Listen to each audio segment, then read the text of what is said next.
Ukraine যুদ্ধের শুরুতে রণাঙ্গনের সবচেয়ে বড় শক্তি হয়ে উঠেছিল ছোট ছোট ড্রোন। কয়েকশো ডলারের এফপিভি ড্রোন দিয়ে ধ্বংস করা হচ্ছিল কোটি টাকার ট্যাঙ্ক, সাজোয়া যান আর গোলাবারুদের ডিপো। কিন্তু সময়ের সঙ্গে সেই ড্রোন যুদ্ধের মোড় ঘুরিয়ে দিতে শুরু করেছে রাশিয়ার নতুন অ্যান্টি-ড্রোন প্রযুক্তি ভলকা ড্রোন। সমরাস্ত্র বিশ্লেষকরা বলছেন এটি এখন ইউক্রেন যুদ্ধের অন্যতম গেম চেঞ্জার প্রযুক্তিতে পরিণত হয়েছে।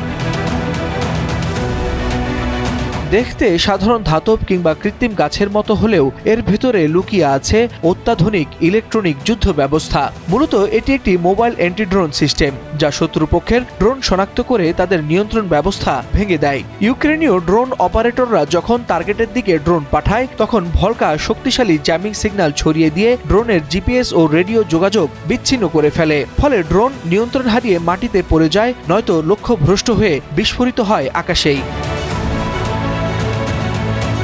রুশ প্রযুক্তিবিদ ও সামরিক ইঞ্জিনিয়ারদের সমন্বয়ে তৈরি এই সিস্টেমের পেছনে কাজ করেছে রাশিয়ার কয়েকটি প্রতিরক্ষা প্রযুক্তি প্রতিষ্ঠান। বিশেষ করে ইলেকট্রনিক ওয়্যারফেয়ার ইউনিটগুলোর অভিজ্ঞতা থেকেই তৈরি হয়েছে ভলকার বর্তমান সংস্করণ। যুদ্ধক্ষেত্রে দ্রুত স্থাপন করা যায় বলেই এটি রুশ সেনাদের কাছে অত্যন্ত কার্যকর হয়ে উঠেছে।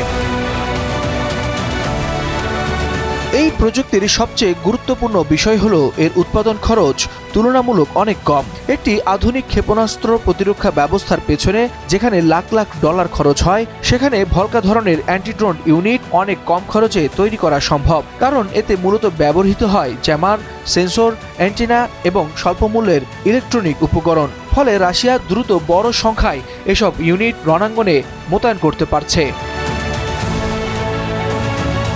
রুশ সামরিক সূত্রের দাবি, নির্দিষ্ট পরিস্থিতিতে ভলকার কার্যকারিতা 70 থেকে 80% পর্যন্ত। বিশেষ করে কম উচ্চতায় উড়া এফপিভি ড্রোন ঠেকাতে এটি বেশ সফল। যদিও ইউক্রেন পাল্টা নতুন প্রযুক্তি ব্যবহার করছে, তারপরও যুদ্ধক্ষেত্রে রাশিয়ার এই অ্যান্টি ড্রোন ব্যবস্থা বড় ধরনের প্রভাব ফেলছে। বিশ্লেষকরা বলছেন ভবিষ্যতের যুদ্ধ শুধু ট্যাঙ্ক বা ক্ষেপণাস্ত্রের লড়াই হবে না, বরং হয়ে উঠবে ড্রোন ও অ্যান্টি-ড্রোন প্রযুক্তির বড় প্রতিযোগিতার কেন্দ্র। আর সেই প্রতিযোগিতায় ভলকা এখন যুদ্ধের মাঠে সক্রিয় রাশিয়ার সবচেয়ে আলোচিত অস্ত্রগুলোর একটি।